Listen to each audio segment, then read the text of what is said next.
పేరు స్వప్న. మా గ్రామం రాఘవపూరు, పెద్దపల్లి మండలం, పెద్దపల్లి జిల్లా సమాఖ్య. నేను నాకు చిన్న వయసులోనే పెళ్లి చేయడం జరిగింది. ఏమీ తెలిసి తెలియని వయసులో పెళ్లి చేయడం జరిగింది. దాంతోపాటు మాకు ఆర్థికంగా ఎలాంటి లాభాలు లేకుండా ఉండేది. మా భర్త గారు వచ్చేసి తను మేషన్ వర్క్ చేయడంతో అసలు అప్పుడు తనకు హెల్త్ బాగాలేక స్టమక్ ఇష్యూస్ వల్ల ఇబ్బంది అయ్యేది. తను పని చేయలేకపోవడం జరిగింది.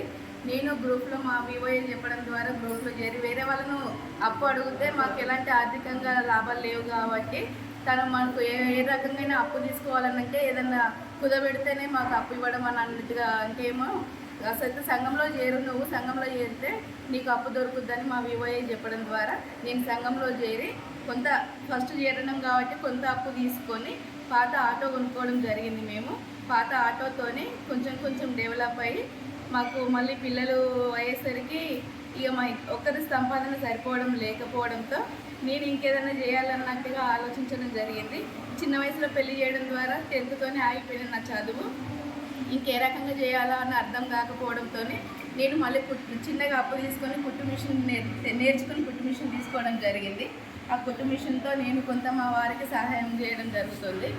ఇద్దరం అట్లా చేసుకుంటూ వెళ్తూ ఉంటే చిన్నగా బాగానే ఉంది. కానీ పిల్లలు ఎదుగుతూ ఉంటుంటే వాళ్ళ చదువులకు ఇంకా ఇబ్బంది అవుతుంది. పాత ఆటోతోని మాకు ఇబ్బంది అవుతుంటే మళ్ళీ మేము గ్రామ సంఘంలో ఉన్న బ్యాంకు లోన్ తీసుకొని కొత్త ఆటో కొనుక్కోవడం జరిగింది.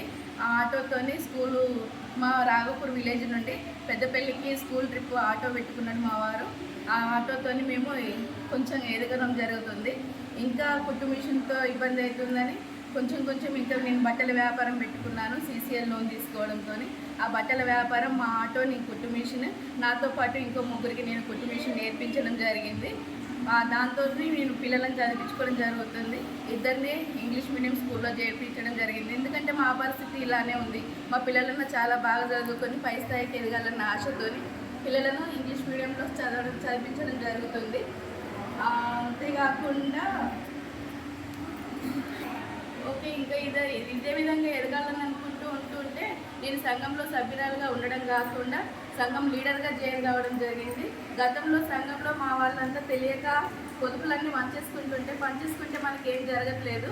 మనం ఇంకా ఎదగాలంటే పొదుపులు పెంచుకోవాలని నేనున్న హయాంలో అప్పుడు గతంలో చేరిన టైంలో 50 రూపాయల పొదుపు ఉండే.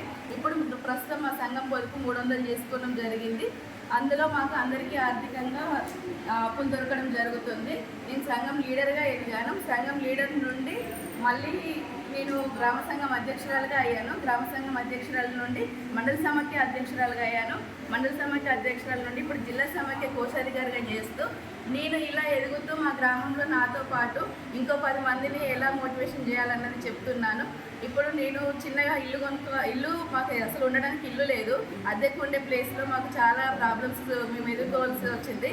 ఇప్పుడు మా పిల్లలు చాలా ఎదిగారండి. మా పిల్లలు ఇప్పుడు మా బాబు ప్రైవేట్ జాబ్ చేస్తున్నారు. పాప MBA సెకండ్ ఇయర్ చేస్తుంది. మా వారు వచ్చేసి ఇంకా కొత్త ఆటో కొనుక్కొని మా వారు కూడా ఇద్దరం తోడ్పడుతూ చేస్తూ మా బాబు కూడా మాకు నెలకు 30,000 అట్లా పంపించడం జరుగుతుంది. మా పాప ఇప్పుడు MBA సెకండ్ ఇయర్ కంప్లీట్ అయినాక తను జాబ్లో జాయిన్ అవుతుంది. మేమిద్దరం కలిసి వచ్చి నా ద్వారా ఇంకో 10 మందికి హెల్ప్ఫుల్ ఉండాలని చెప్పేస్తూ మేము ఒక 20 lakhs పెట్టి ఇల్లు కట్టుకోవడం జరిగేసింది. గ్రూప్లో ఉండి ఇంత రకంగా ఎదిగినందుకు నా సంఘం ద్వారా, మా సంఘం నుండి ఇక్కడ దాకా జిల్లా స్థాయిగా ఎదిగినందుకు సంఘం తరఫున ధన్యవాదాలు చెప్తున్నాను. మా సంఘంలో అందరికీ మళ్ళీ ఇట్లాంటి ఈ సంఘంలో ఉండి ఇక్కడ దాకా ఢిల్లీ దాకా వచ్చే అవకాశం ఇచ్చినందుకు ఈ ప్రభుత్వంకు ప్రత్యేకంగా CEO మేడం గారికి ధన్యవాదాలు చెప్తున్నాను.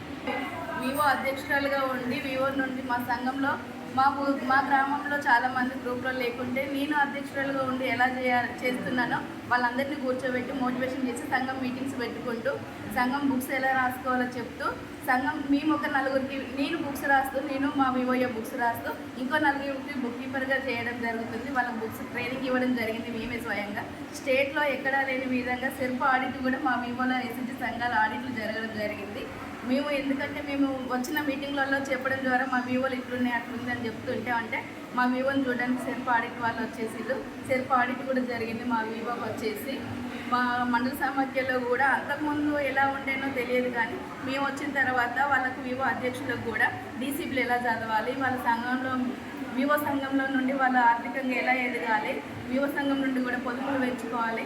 మనము వివో నుండి మనకు ఎవరైతే కుట్టు మిషన్లు కుట్టడానికి ఉన్నారో వాళ్ళ కుట్టు మిషన్లు అందరి పేర్లు తీసుకోవడం జరిగింది. యూనిఫామ్స్ స్టిచ్చింగ్ వాళ్ళకి ఇవ్వడం జరిగింది. ప్రభుత్వం నుండి ఇచ్చే యూనిఫామ్స్ అన్ని వాళ్ళకి ఇవ్వడం జరుగుతుంది. ఆ రకంగా ఎదుగుతున్నారు వాళ్ళు. జిల్లా సమైక్య కోశాధికారిగా ఉన్నాను నేను. జిల్లా సమైక్య నుండి గ్రామ స్థాయి దాకా ఎవరైతే ఎలాంటి ప్రాబ్లమ్స్ ఉన్నా కూడా వాళ్ళకి అన్ని విధాలుగా సహాయపడేలాగా చేస్తున్నాము మేము. నేను కూడా కుట్టు మిషన్లో ట్రైనింగ్ తీసుకొని నేను కూడా యూనిఫామ్స్ కుట్టడం జరుగుతుంది. ఈ అవకాశం ఇచ్చినందుకు నాకు చాలా థ్యాంక్స్.